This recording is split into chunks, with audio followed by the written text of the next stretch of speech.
Assalamualaikum warahmatullahi wabarakatuh. Perkenalkan, kami dari kelompok 3 ingin memaparkan hasil laporan wawancara kami terhadap UMKM yang sudah kami pilih, yaitu UMKM Laundry. Adapun pada kesempatan kali ini yang akan kami bahas itu ada 4 poin. Yang pertama, pengertian UMKM. Yang kedua, profil dari UMKM. Yang ketiga, laporan keuangan UMKM. Dan yang keempat, kesimpulan dan saran.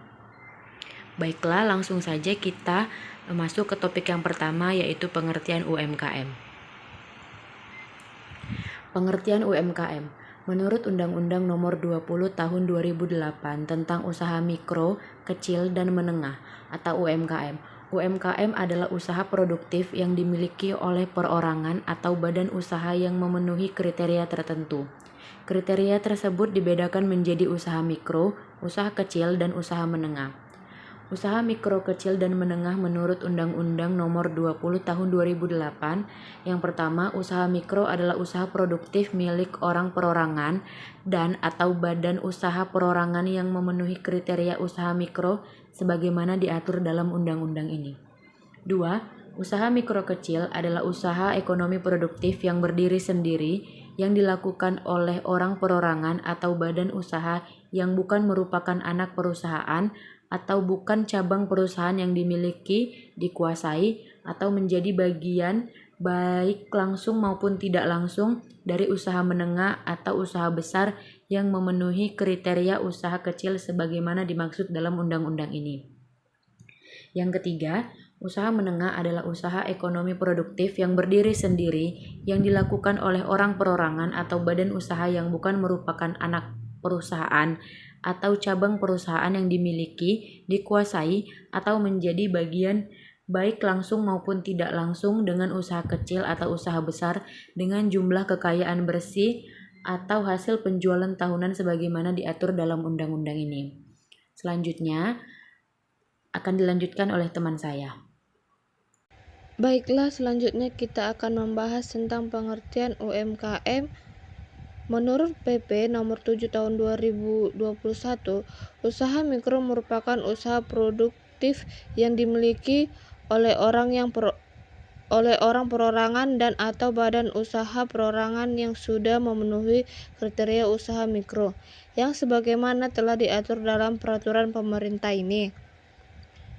Usaha kecil merupakan usaha produktif yang ekonominya dapat berdiri sendiri yang dilakukan oleh perorangan atau badan usaha yang tidak memiliki hubungan dengan suatu perusahaan atau cabang perusahaan yang dikuasai, dimiliki, atau menjadi bagian secara langsung maupun tidak langsung dari usaha menengah atau usaha besar yang memenuhi kriteria usaha kecil sebagaimana yang dimaksud dalam peraturan pemerintah ini.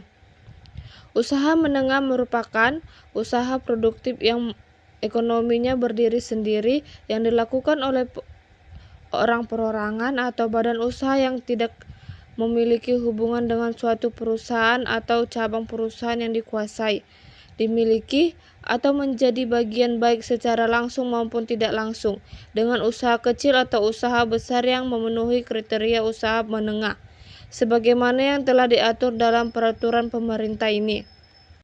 Kriteria modal UMKM menurut peraturan pemerintah PP Nomor 7 Tahun 2021. A. Usaha mikro memiliki modal usaha sampai dengan paling banyak 1 miliar rupiah, tidak termasuk tanah dan bangunan tempat usaha. B. Usaha kecil memiliki modal usaha lebih dari 1 miliar rupiah sampai dengan paling banyak 5 miliar rupiah tidak termasuk tanah dan bangunan tempat usaha. Dan C. Usaha menengah memiliki modal usaha lebih dari 5 miliar rupiah sampai dengan paling banyak 10 miliar rupiah tidak termasuk tanah dan bangunan tempat usaha. Kriteria penjualan tahunan UMKM menurut peraturan pemerintah PP Nomor 7 Tahun 2021. A. Usaha mikro memiliki hasil penjualan tahunan sampai dengan paling banyak 2 miliar rupiah.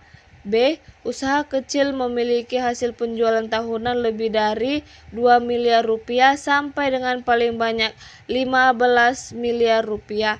Dan C. Usaha menengah memiliki hasil penjualan tahunan lebih dari 15 miliar rupiah sampai dengan paling banyak 50 miliar rupiah. Adapun profil Grand Laundry, yaitu sejarah dan latar belakang Grand Laundry didirikan pada bulan Februari 2024 oleh Kak Bintang Sianturi, seorang wanita yang sudah berkeluarga dan memiliki pengalaman di bidang usaha serta manajemen. Kak Bintang Sianturi memulai perjalanan usahanya dengan mendirikan Grand Laundry setelah menyadari pentingnya layanan laundry berkualitas tinggi yang dapat memberikan kenyamanan bagi banyak orang, terutama di kota-kota besar yang padat dengan aktivitas. Dalam kehidupan yang semakin sibuk, banyak orang yang merasa kesulitan untuk mencuci pakaian mereka sendiri, dan disinilah Grand Laundry hadir untuk memberikan solusi. Nah, adapun beberapa jenis layanan. Yang pertama, layanan laundry kiloan, yaitu layanan ini mengutamakan kepraktisan dan efisiensi, di mana pelanggan dapat mencuci pakaian mereka berdasarkan berat. Yang kedua, layanan laundry satuan. Layanan ini ditujukan untuk pakaian dengan kebutuhan khusus seperti jas, gaun, atau pakaian yang memerlukan perawatan khusus. Yang ketiga, layanan antarjemput, yaitu Grand Laundry juga menyediakan layanan antarjemput untuk memudahkan pelanggan yang tidak memiliki waktu untuk menjemput pakaiannya, sehingga adanya layanan antarjemput tersebut untuk memudahkan. Berikutnya, waktu operasional. Nah, Grand Laundry beroperasi setiap hari, mulai dari pukul 8 pagi hingga pukul 8 malam. Nah, jam operasional yang panjang ini dirancang untuk memberikan kenyamanan kepada pelanggan yang sibuk, baik pada pagi hari sebelum beraktivitas maupun di malam hari setelah mereka selesai dengan rutinitas harian. Dengan jam operasional yang fleksibel, Grand Laundry memastikan layanan yang dapat diakses sesuai dengan kebutuhan pelanggan, memberikan kemudahan dalam pengaturan waktu bagi mereka yang membutuhkan layanan laundry. Nah, untuk tenaga kerja, Grand Laundry memiliki tim yang terdiri dari 5 tenaga kerja yang berperan penting dalam mendukung kelancaran operasional. Untuk harga paket laundry, bisa kita lihat pada rincian harga layanan cuci kering yang lipat tersedia di Grand Laundry tersebut. Adapun sistem pembukuan Grand Laundry. Dalam wawancara dengan Kak Bintang, pemilik Grand Laundry, ditemukan bahwa usaha tersebut saat ini menggunakan sistem pembukuan manual. Semua pencatatan dilakukan dengan menggunakan buku tulis sederhana, yang mencatat pemasukan dari laundry saja. Kak Bintang mengakui bahwa meskipun ada pencatatan penerimaan dari pelanggan, tidak ada pencatatan lain yang dilakukan untuk mencatat pengeluaran, biaya operasional, ataupun perhitungan laba rugi. Menurut Kak Bintang, keterbatasan pengetahuan akuntansi menjadi kendala utama dalam menjalankan pembukuan yang lebih terstruktur dan formal. Ia tidak membuat laporan keuangan seperti laba rugi, perubahan modal, laporan posisi keuangan, dan laporan arus kas. Selain itu, tidak ada perhitungan terkait penyusutan aset seperti mesin cuci, setrika, dan alat lainnya. Begitu pula, Kak Bintang tidak melakukan penyesuaian terhadap sewa yang telah digunakan atau mencatat berbagai beban lain yang seharusnya diakui dalam pembukuan. Baik, untuk materi selanjutnya ada laporan keuangan Grand Laundry. Laporan keuangan yang pertama yaitu income statement 31 November 2024 yang terdiri dari penjualan 19.500.000 dikurangi dengan beban-beban yang terdiri dari beban penyusutan mesin cuci 400.000, beban penyusutan mesin pengering 525.000, beban penyusutan setrika uap 83.000, beban penyusutan tabung gas 31.000, beban penyusutan toren air 50.000, beban penyusutan rak, meja, dan gantungan kain 139.000, beban penyusutan perlengkapan seperti rinso ataupun parfum dan lain-lain 250.000, beban penyusutan spanduk 75.000, beban penyusutan timbangan 13.000, beban listrik, air, telepon, dan bensin 400.000, beban gaji 4 juta, beban sewa 1.500.000 dengan total beban keseluruhan 7.416.000 dan didapatlah laba bersihnya sebesar 12.084.000. Laporan keuangan selanjutnya adalah Statement of Owner Equity per 31 November 2024. Yang pertama ada modal awal sebesar 70 juta ditambah net income 12.084.000, tidak ada drawing ataupun prive, dan tidak ada tambahan investasi dari pemilik. Jadi modal akhir Green Laundry-nya adalah sebesar 82.084.000. Selanjutnya adalah laporan keuangan financial position per 31 November 2024 yang terdiri dari assets, yaitu current assets kas 12.367.000, piutang dagang 8 juta.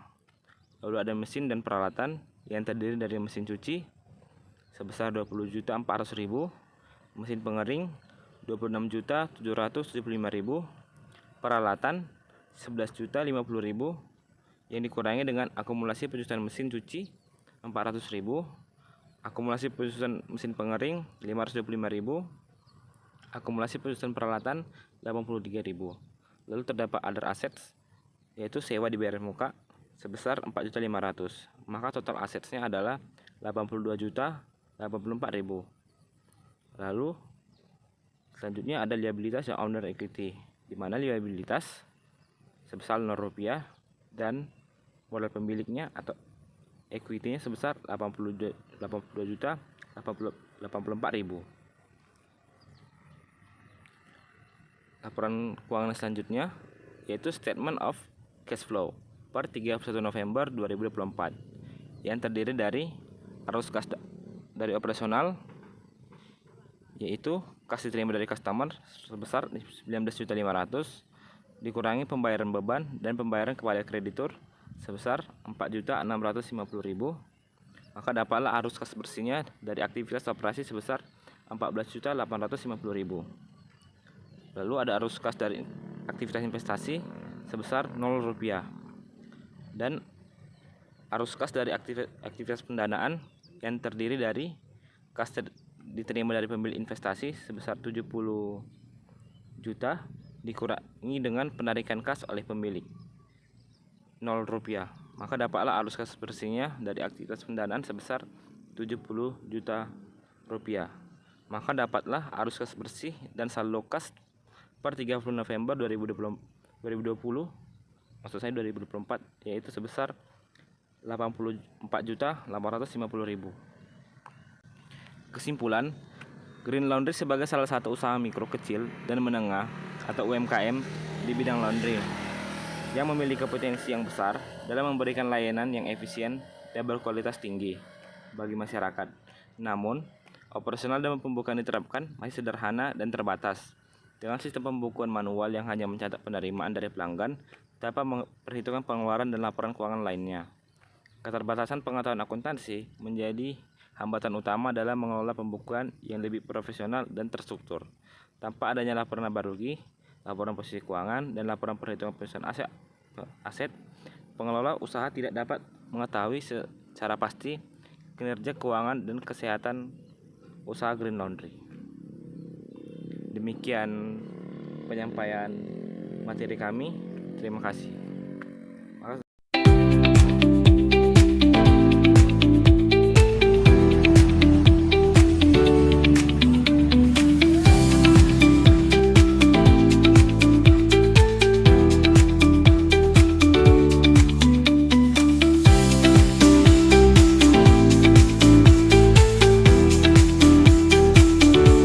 Baik, sebelum kami memulai wawancara kami, izinkan kami memperkenalkan diri kami. Saya Richard Siburian dan teman saya Siti Ramadhani. Saya Agnes Sirmasari Boru Ritonga. Saya Anissa Uliade. Dan saya Doni Octavianus Ginting. Assalamualaikum warahmatullahi wabarakatuh, Kak. Selamat malam. Kami mahasiswa dari Politeknik Negeri Medan, jurusan akuntansi, prodi akuntansi, jurusan akuntansi, ingin mewawancarai nih tentang UMKM yang kakak dirikan. Sebelumnya kakak bersedia nggak kalau kami wawancarai seperti ini? Bersedia ya, Kak? Bersedia. Baik, Kak, kita langsung aja ya, Kak, ke pertanyaan yang pertama. Apa sih nama UMKM yang kakak dirikan ini? UMKM yang saya dirikan itu sebenarnya ada dua, Ya, Kak. satu yang geprek, satu lagi Green Laundry. Ini yang UMKM saya yang terbaru. Yang pertamanya saya ayam geprek Priscilla Kak Bintang, yang keduanya Green Laundry. Oke, berarti UMKM yang kakak gerakkan ini itu kan laundry. Iya. Itu bergerak di bidang apa ya kak? Inilah bagian cuci-cuci Kak. Jasa berarti ya Jasa, kak ya. iya. Oke. Terus sejak kapan sih kak atau sudah berapa lama usaha kakak ini berdiri? Yang laundry. Iya, yang laundry. Kalau khusus yang laundry ini sejak bulan 2. Bulan 2. Baru bulan 2 saya berjalan ini. Oke. Nah kak, untuk tenaga kerja itu biasanya berapa orang di sini gitu kak? Kita di sini pekerjaannya itu ada 3 orang dan semuanya itu mahasiswi. Dalam pekerjaannya itu mereka rolling semuanya. Bukan dalam arti dalam satu hari mereka langsung masuk bertiga. Bukan. Kita kan lihat dari jam-jam tertentunya, jam-jam sibuknya kan kita tahu setiap hari apa aja mereka sibuknya. Jadi kalau misalkan hari-hari tidak sibuk, mereka 1 orang masuk. Nah, kalau misalkan agak hari sibuk, contohnya Jumat, Sabtu, Minggu, mereka bertiga masuk. Nah, seperti itu. Itu untuk kayak bidangnya ada kayak pembagian masing-masing gitu, kayak enggak. kerjanya? Semuanya mereka harus tahu melipat, harus tahu menggosok, harus tahu untuk bagian mesin mereka semua harus tahu. Oh berarti satu orang itu kayak ngerangkap gitu kak? Enggak juga sih, dalam arti mereka semua harus tahu. Karena gini, kan ada hari-hari tertentu yang tidak begitu ramai. Contohnya hari Senin, Selasa, contoh Senin, Selasa, Rabu, itu nggak begitu ramai. Jadi mereka satu orang juga cukup gitu. Jadi mereka harus bisa untuk memasukkan kain ke dalam mesin, untuk menggosok, untuk melipat, mereka harus tahu. Pokoknya skill mereka itu semua harus tahu. Nah, kalau untuk jam operasionalnya itu dari jam berapa sampai jam berapa? Biasanya itu dari jam 8 sampai jam 8 malam. Terkadang pegawai saya ini datang jam setengah 9, jam 9. Nah, jadi mereka pulang juga harus sesuai dengan sama waktu mereka datangnya. Nah, untuk strategi apa nih kak yang kakak gunain untuk supaya kan biasanya kan ada kayak pesaing gitu kan kak, kayak samalah jenis usahanya. Apa Iya. sih yang membuat kakak tetap bertahan sampai? Kita siap dalam 1 hari. Terus kita juga antar jemput. Ya. Kita pokoknya kasih sama customer kita itu contoh gini, kalian cuci itu hari ini juga siap dan kita bisa antar jemput sama mereka. Kita sistem jemput bola. Gitu dia. Untuk pelanggannya itu yang kayak keseringan gitu, kayak berpotensial mengunjungi laundry kakak ini siapa gitu yang memakai jasa kakak ini? Biasanya kita itu paketan dalam arti kalau orang sering beli ayam geprek, nomor handphonenya kan ada sama kita. Itu kita share setiap pagi sama mereka. Nah, kalau misalkan dia tidak pelanggan ayam geprek kita, tapi dia pelanggan laundry kita share juga semua sama mereka. Sistemnya lewat handphone. Makanya kenapa di sini kita selalu minta nomor handphone sama mereka supaya kita bisa share setiap hari laundry buka ataupun ayam geprek buka. Jadi mereka tahu gitu caranya sama mereka. Tapi kebanyakan di sini kayak yang memakai laundry ini kayak mahasiswa atau gimana? Ya mahasiswa. Kalau untuk orang yang tinggal di sini dalam arti yang berumah tangga, itu paling hanya 1-2. Baik kak, saya akan melanjutkan pertanyaannya. Apa tantangan yang sering ibu hadapi dalam usaha laundry? Kalau untuk tantangannya sih mungkin dari customernya sih mereka ini terkadang tidak tahu, misalkan kain mereka luntur tapi mereka tidak bicara sama kita, kan kita nggak tahu kain kamu contohnya luntur, kan saya tidak tahu itu kain kamu luntur kalau kamu tidak bilang. Ternyata tercuci sama kita, tiba-tiba ada yang luntur, loh kita kan nggak tahu, terus kamu marah-marah sama saya tidak tahu itu luntur. Seandainya kamu bilang dari awal contohnya kain kamu luntur, kan kita akan pisahkan baju itu. Yang kedua contohnya baju brokat. Tahu kan baju brokat? Nah, baju brokat itu untuk masuk di mesin kan tidak bisa. Seandainya kamu bilang dari awal, Kak, baju saya ada yang brokat ya, kita akan pisahkan, kita cuci, cuma tidak akan kita keringkan di mesin ini, kita akan jemur di jemuran kita seperti ini. Harusnya bagi customer harusnya juga mereka bisa bilang sama kita, kain saya yang ini luntur ya, kita bisa pisahkan. Kalau mereka hanya ngasih aja seperti itu kan kita nggak tahu. Kita kan satu mesin 1 orang, ya otomatis kita cuma timbang lalu kita masukkan seperti itu. Target-target untuk periode yang tertentu? Ya jelas dong, setiap kita buka usaha kita harus punya target untuk kedepannya. Dalam arti seperti ini, 2 tahun lalu saya punya ayam geprek, tahun ini saya harus punya laundry, tahun depan saya harus punya laundry 1 lagi. Setiap tahun kita harus punya target. Makanya kita dalam buka usaha kita harus punya target, per harinya berapa, per bulannya harus berapa, income-nya berapa, harus seperti itu. Baik, selanjutnya kak, apa harapan kakak untuk terhadap UMKM yang kakak jalankan saat ini? Semoga lancar-lancar selalu, semoga rezekinya semakin bertambah, ya semoga banyak mahasiswa-mahasiswa yang datang ke sini untuk laundry. Semoga semakin percaya pada Green Laundry. Selanjutnya Kak, untuk apakah terdapat pembukuan yang Ibu pakai untuk mencatat tiap transaksi yang ada? Ada, pembukaan kita ada setiap harinya, kita kelihatan loh. Siapa yang laundry, siapa yang sudah ngambil, siapa yang bayar QR, siapa yang bayar cash, itu semuanya ada. Selanjutnya, ada untuk metode atau cara atau sistem pembukuan apa yang dipakai dalam usaha laundry ini Kak? Kita sistemnya manual, karena kalau misalkan kita punya pekerja 3 tapi tidak manual, kita repot untuk ngurusnya seperti apa. Karena kan kita pembayarannya kan bukan hanya cash, kita ada juga QR juga ada. Jadi kalau misalkan kita pembayarannya ada sistem laundry itu sebenarnya yang dia memakai mesin contohnya. Cuman kan kita banyak juga tipu-tipu mungkin lewat situ. Tapi kalau secara manual kan dia terlihat semuanya dari A sampai Z, kita kelihatan semuanya. Siapa yang QR, siapa yang cash. Terus setiap malam mereka harus menghitung semuanya. Barang yang tersisa, nama-nama yang tersisa, siapa yang bayar hari ini, dan bayar yang barang semalam kan pasti ada dong yang belum bayar, itu harus kelihatan semuanya. Tadi kan teman saya udah nanya Kak mengenai pembukuan. Jadi kesimpulan saya dapat itu pembukuan yang Kakak pakai ini kayak mencatat transaksi Kakak setiap harinya. Nah, sekarang saya ingin bertanya tentang laporan keuangannya Kak. Oh iya, oke. Ini Kakak ada bikin laporan keuangan per periode gitu nggak Kak? Kayak per bulan gitu? Enggak, kita laporan keuangan kita per hari.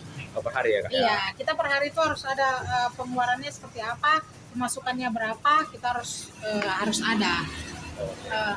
Satu hari ini ada berapa orang yang laundry, kita harus tahu. Iya. Berarti Kakak ini selama ini nggak ada bikin kayak laporan keuangan per periode kayak per bulan atau per tahun gitu? Enggak, karena kan kita duitnya kan sebagian masuk ke QR, ke bank, sebagian lagi cash. Gitu. Jadi kita bisa lihat itu dari buku semuanya. Iya, karena kan kalau dari banknya itu kan kita masuk langsung ke rekening saya. Jadi sisa yang ada sama mereka yang cash. Jadi mereka harus hitung yang di cash itu sama yang di buku harus sesuai. Iya. Kan kami juga ada tugas ini Kak, untuk membuat laporan keuangan UMKM yang Kakak jalankan ini. Iya. Nah, jadi boleh nggak kami bertanya tentang sesuatu ya yang berkaitan dengan laporan keuangannya ke kami juga? Boleh sih. Nah, yang pertama kami bertanya tentang pendapatannya Kak. Kalau pendapatannya, kita ini per hari itu kita harus punya target minimal 650.000 minimal. 650.000. Iya, kita minimal pokoknya harus 650.000. Itu dalam arti kita hitung-hitungan ya, hitung-hitungan dalam arti begini. Sehari dia 650.000, dalam sebulan 30 hari 30 kali 650.000. Karena modal kita buka usaha laundry juga nggak kecil, cukup besar. Makanya kita harus punya target sehari kita harus minimal 650.000. Gitu dia. Sekarang saya mungkin mau naik biaya, beban atau pengeluaran yang Kakak keluarkan ini. Ini biaya yang Kakak keluarkan ini apa aja? Kalau untuk perharinya itu paling gas, karena kita kan pengering kan pakai gas. Pengering kita pakai gas, paling minimal itu ini untuk menggosok kita pakai gas, mesin uap. Paling satu hari itu kita tiga gas. Cuman itu aja sih kira-kira yang per hari. Kalau untuk dia per minggu atau per bulan itu paling rinso, molto, atau pewangi, atau plastik. Itu kan bukan biaya yang untuk dibeli setiap hari. Itu biaya yang dibeli dalam jangka waktu mungkin seminggu atau sebulan gitu. Ya pokoknya pengeluaran kita per hari itu hanya gas. Itu kalau gas per harinya kira-kira biaya itu berapa? Satu gas itu 18.000. Iya. Satu hari bisa 3 atau 4 gas. Iya. Oke. Sekarang saya mau bertanya mengenai ini, Kakak ada pernah ngitung depresiasi kayak mesin gitu nggak Kak? Penyusutannya gitu. Maksudnya gimana? Misalnya kalau di akuntansi, ini mesin ini ada nilai manfaatnya Kak, di mana saat kita beli itu ada nilai perolehannya. Ada waktu di mana saatnya mesin ini nggak bisa dipakai lagi. Oh ada, jelas semua mesin pasti seperti itu. Iya. Makanya dalam mesin ini kalau nggak salah waktu saya beli itu, yang bagian mesinnya selalu bilang ini kalau selama 6 bulan dia harus diservis. Persoalan ini kan belum sampai 6 bulan. Kita berjalan masih dalam bulan 2. Berarti ini sekarang bulan 3, 4, 5. Sekarang berapa sih? 11. Bulan 11. Nah, udah berapa bulan itu? 8. Nah, sebenarnya sih harus bisa diservis. Cuma belum kita servis itu maksudnya. Itu 6 bulan paling minimnya sih bulan 6 bulan dia udah harus diservis. Untuk kesehatan mesinnya aja sih sebenarnya. Tapi kalau yang ini udah pernah diservis yang ini. Karena kemarin dia kalau nggak salah agak ribut mesin belakangnya. Makanya kemarin yang ini udah pernah diservis sekali. Cuman karena kita masih punya garansi, kita nggak bayar. Kalau yang ini belum pernah diservis, yang ini udah pernah diservis sekali. Ini kalau boleh tahu nih Kak, Iya. harga yang Kakak keluarkan untuk beli mesin ini berapa? Ini kita beli bukan hanya mesin aja, tapi kita beli semua paketan. Ini kan semua paketan kita cuma terima bersih. Dari CCTV, dari semua ini semua, dari keranjang, kita dapat semuanya ini, itu kami mengeluarkan 70 juta. 70 juta sekian. Baik, demikian hasil wawancara kami. Kami minta maaf jika ada mungkin kata-kata yang kurang jelas atau penyampaian yang kurang baik. Terima kasih.